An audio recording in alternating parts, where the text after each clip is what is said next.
সবচেয়ে বেশি বিস্ময়কর বিষয় হলো এখনো মানুষ লালবাগ কেল্লায় আসে সেই পরিবিবির সমাধি স্থানটি একবার দেখতে।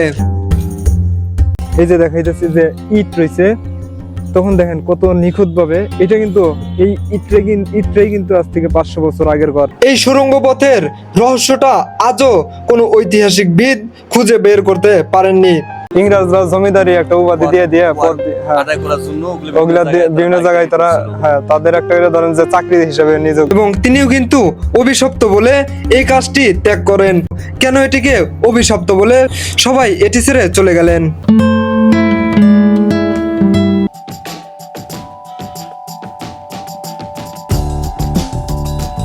আমি আজকে ছুটে চলছি ইতিহাসের সাথে কথা বলতে।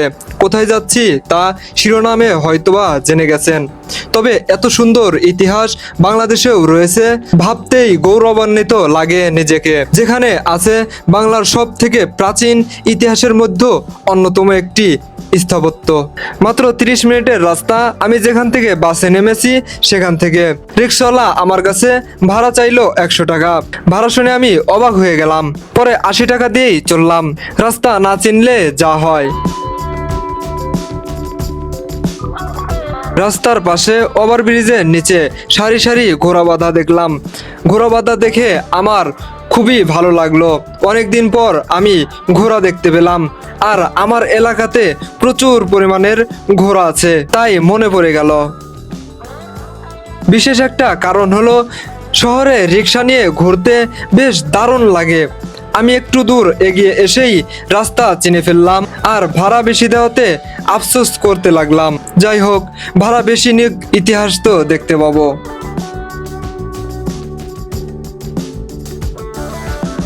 রাস্তার পাশের মানুষের কর্মকাণ্ড দেখতে দেখতে আমি আমার যাতায়াতের পথ শেষ করলাম। অটো থেকে নামার পরই জনসাধারণের মুখের কথা শুনে আমার মনটা ভীষণ খারাপ হয়ে গেল। আজ নাকি এই গেট খোলা হবে না।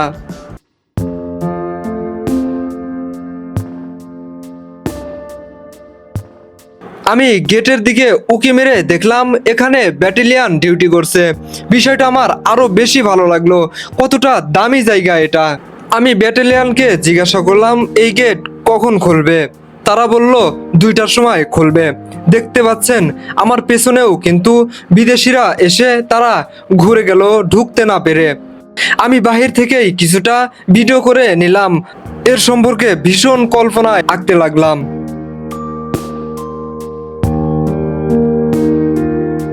কতটা বিশাল আর কতটা নিখুঁতভাবে তৈরি করা হয়েছে এই স্থাপত্যটি।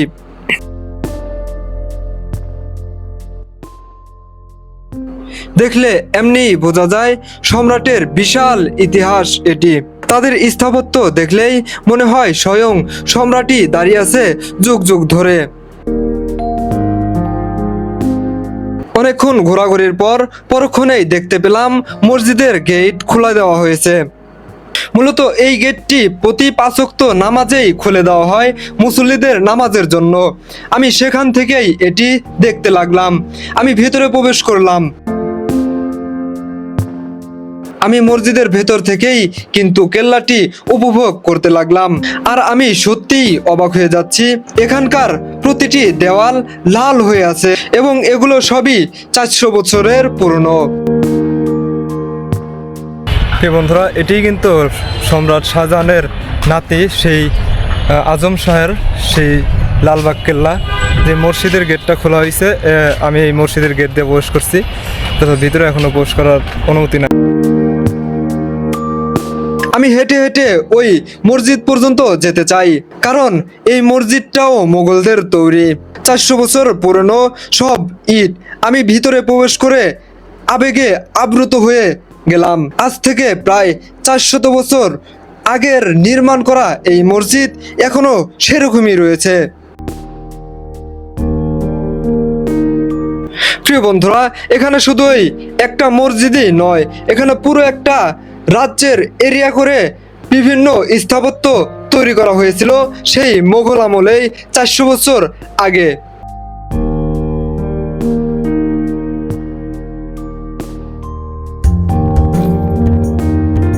400 বছর পূর্বে সম্রাট আওরঙ্গজেবের পুত্র। এতে আমার ভীষণ আনন্দ লাগছে, ইতিহাস জানার প্রতি আগ্রহ বাড়ছে। আমার পাশেই যেই মসজিদ আছে, এটা কিন্তু সম্রাট আজম শাহ নিজে তৈরি করছিলেন। এখানে হয়তো সে নামাজও আদায় করছে। তবে এই স্থাপত্যগুলো সম্পূর্ণ করা হয়নি। পরপর যেই এসেছে সম্পূর্ণ করার জন্য, তিনি নাকি এটিকে অভিশপ্ত বলে ফেরত গিয়েছে। পরবর্তীতে আর কখনো এটি সম্পূর্ণ করা হয়নি। তবে ভিতরে হয়তোবা আরো রহস্য আছে, আমি ভিতরে প্রবেশ করার অপেক্ষায় রইলাম।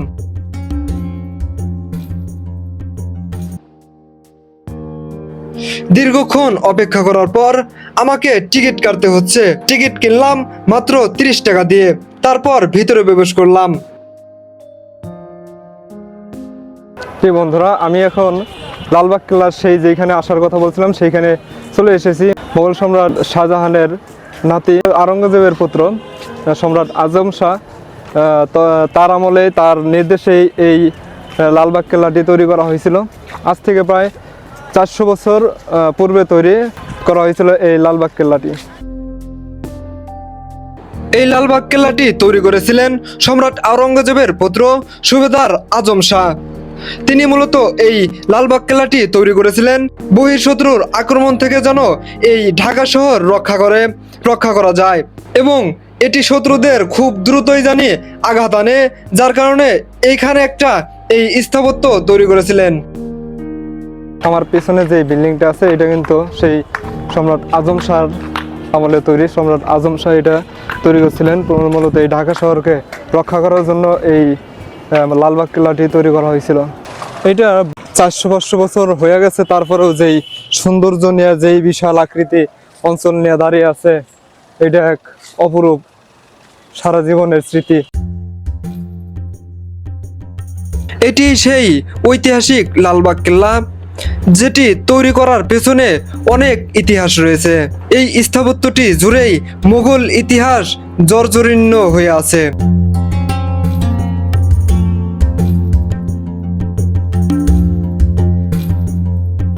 লালবাগ কেল্লা নির্মাণ করা শুরু করেছিলেন মুঘল সম্রাট আওরঙ্গজেবের পুত্র শাহজাদা আজম শাহ 1678 সালে। কিন্তু কাজ শেষ হওয়ার আগেই তিনি ঢাকা ত্যাগ করেন। পরবর্তীতে 1680 সালে বাংলার সুবেদার শায়েস্তা খান নির্মাণ কাজ পুনরায় শুরু করেন। মূলত সম্রাট শাহজাহানের নাতি সম্রাট আজম শাহ এই বাংলাদেশের এই ঢাকা শহরকে রক্ষা করার জন্য কিন্তু এই লালবাগ কেল্লাটা নির্মাণ কাজ শুরু করেছিল। তারপরে তিনি যখন মারাঠার সেই যুদ্ধের কারণে এই লালবাগ কেল্লা ছেড়ে দিল্লিতে চলে যান, তখন কিন্তু এই লালবাগ কেল্লাটা অসম্পূর্ণ রয়ে যায়। এরপরে শায়েস্তা খান এই কাজটি ধরেন এবং তিনিও কিন্তু অভিশপ্ত বলে এই কাজটি ত্যাগ করেন। চলুন ঘুরে ঘুরে আমরা এর ইতিহাস সম্পর্কে জানবো, কেন এটিকে অভিশপ্ত বলে সবাই এটি ছেড়ে চলে গেলেন। এই অসম্পূর্ণ কাজটি শায়েস্তা খান যখন সম্পূর্ণ করতে চায়, তখনই তার মেয়ে পরিবিবির মৃত্যু হয়, আর তখনই শায়েস্তা খান এই কাজটি অভিশপ্ত ঘোষণা করে বন্ধ করে দেয়। প্রিয় বন্ধুরা, সবচেয়ে বেশি বিস্ময়কর বিষয় হলো এখনো মানুষ লালবাগ কেল্লায় আসে সেই পরিবিবির সমাধি স্থানটি একবার দেখতে।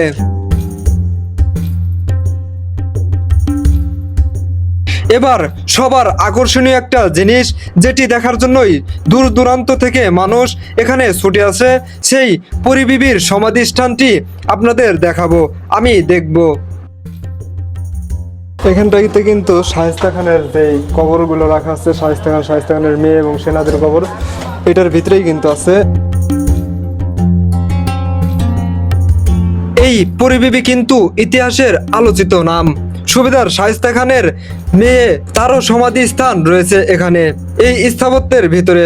শুধু তাই নয়, এখানে তার ছোট বোনেরও সমাধি স্থান রয়েছে এই ঘরের ভিতরে। বাইরে রয়েছে একটি কবর। এটার ভিতরেই কিন্তু রাখা আছে শায়েস্তা খানের ছোট কন্যা শামশাদ বানুর সমাধি। এই পাশটাই কিন্তু দেখা যাচ্ছে।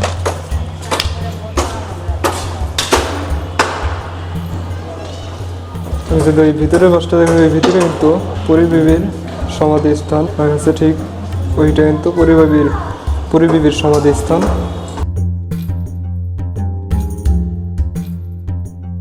এই কবরটি মূলত শায়েস্তা খানের বিশ্বস্ত প্রধান সেনাপতির সমাধি। এটি ইতিহাসের 450 বছর আগের।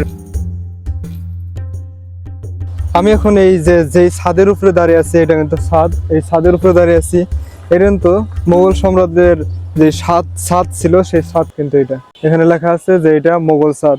400 বছর আগেকার যে ছাদটা নির্মাণ হয়েছিল, বিল্ডিংটা নির্মাণ হয়েছিল, এটা কিন্তু সেই ছাদটাই এখানে রাখা আছে। ছাদের উপর দাঁড়িয়ে আছি আমি। এখানে কিন্তু অনেক নকশা করে এই ছাদটাই করা হয়েছে, নকশা আছে কিন্তু এখানে দেখতে পাচ্ছেন। এই যে এগুলো সব নকশা করা আছে। এর উপর দিয়ে মাটি পড়ছে, ঘাস হয়েছে। সম্রাটদের স্থাপত্য সম্রাটদের মতোই যে বিশাল আকৃতির হয় তা দেখেই বোঝা যাচ্ছে। আমি শুধু ভাবছি এই কাজটি শেষ হয়নি তাতেই কতটা সুন্দর, আর যদি সম্পূর্ণ হতো তাহলে না জানি কতটা সুন্দর হতো। এই লালবাগ কেল্লার কোনো কাজটাই কিন্তু সম্পূর্ণ হয় না। এখানে আমি এই যে দেখাইতেছি যে ইট রয়েছে, তখন দেখেন কত নিখুঁতভাবে। এটা কিন্তু এই ইটটাই কিন্তু আজ থেকে 500 বছর আগের ঘর। যে ইটটা আমি ধরছি আজ থেকে 500 বছর আগের ঘর। এই ইট দেখতে পাচ্ছেন কতটা সুন্দর আর শক্তিশালী। এই ইটটা ধৈর্য বসানো হয়েছে, এইভাবে ধৈর্য বসানো হয়েছে। আমি দেখতেছি আর ইতিহাস আমার ভিতরে নাড়া দিয়ে উঠতেছে। অসমাপ্তি করে রেখে যাওয়া এই লালবাগ কেল্লাটি শত শত বছর পর ইতিহাসবিদদের কাছে জনপ্রিয় হয়ে উঠেছে। আমি কিন্তু এখানে বসে আছি, এখানে বসার পরেও আমার ভিতরটা কিন্তু কাটা দিয়ে উঠতেছে যে এত বছর পুরনো সেই মানুষগুলো নাই, সে যারা নির্মাণ করছে তারা কিন্তু এইখানে নাই।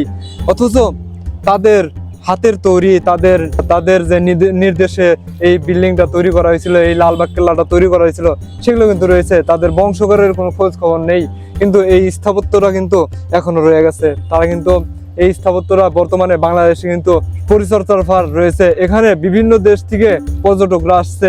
এটা কিন্তু অফুরন্ত সুন্দর একটা জিনিস। এটা যদি সমাপ্তি করতো, তখনকার সময় যদি এটা সমাপ্তি করতো, আমার মনে হয় এটা আরো বিশাল আকৃতি ধারণ করতো, আর সৌন্দর্য সেটা কিন্তু এটা পাইতো। এখানে দুইটা গেট আর জায়গায় জায়গায় বিল্ডিং গুলা কিন্তু রাখা হয়েছে। আমি মাত্র একটা বিল্ডিং এ উঠছি, আরেকটা বিল্ডিং এ উঠি নাই। ওই পাশে নামাজের স্থান বানিয়েছে, এই পাশেও কিন্তু নামাজের স্থান বানিয়ে রেখেছে।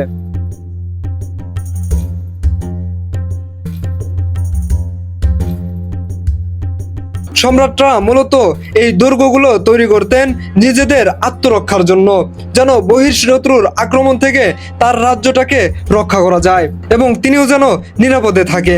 কেল্লাটির পূর্ণ নাম ছিল আরঙ্গবাদ দুর্গ। পরবর্তীতে যখন শায়েস্তা খান এই লালবাগ কেল্লাটি কাজ সম্পূর্ণ করার উদ্দেশ্যে কাজ শুরু করেন, তখন এই লালবাগ কেল্লাটির নাম আরঙ্গবাদের পরিবর্তে লালবাগ কেল্লা রাখেন।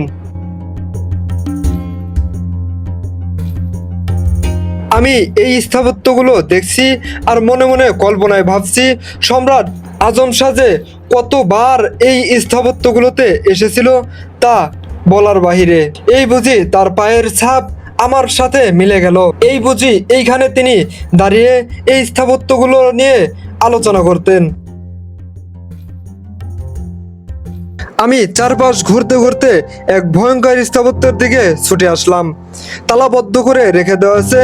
এটি হলো সেই সময়ের গোপন সুড়ঙ্গ পথ, যেই পথটি নাকি বুড়িগঙ্গা নদীর ভিতর দিয়ে ওই পারে চলে যাওয়া যেত। তবে এটি এখনো খুবই বিপজ্জনক রয়েছে, যার কারণে এটিকে তালাবদ্ধ করে